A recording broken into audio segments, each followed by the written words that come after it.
在导入素材前呢，还是建议大家在外部的文件夹里呢，也同样建立和软件里相同的关键词，把素材放进去。这样呢，不管是在软件外还是在软件内，我们的对素材的管理呢都是非常清晰的。好，我们现在来到这个软件内，我们来说一下 Final Cut Pro 导入素材的方式，一共呢有3种。我们先说第一种是从软件里导入，我们选中刚才创建好的素材关键词，按 Command 加 I 会弹出媒体导入窗口，这里是预览窗口，下面是文件夹的路径。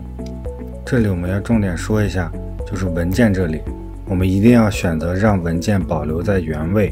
如果说选第一个的话，那么素材会拷贝到资源库里，这样的话你的素材会变成2份相同的素材，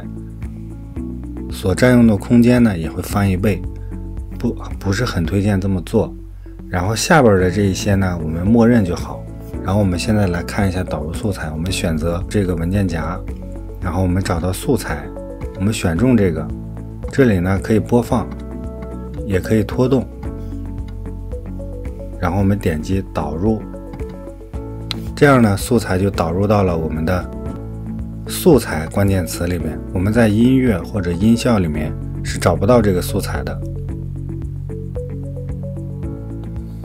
第二种导入素材的方式，我们选中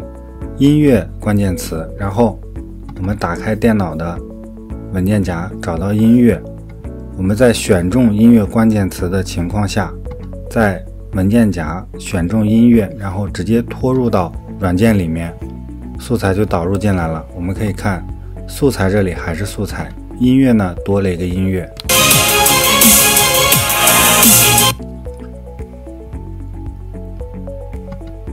我们如果点击这个事件的话，那么我们刚才导入的素材都会在这里，但是我们如果点击某一个关键词，它只会显示对应关键词里面的素材。这种方式导入素材的话，前提是你使用媒体导入窗口导入过一次素材，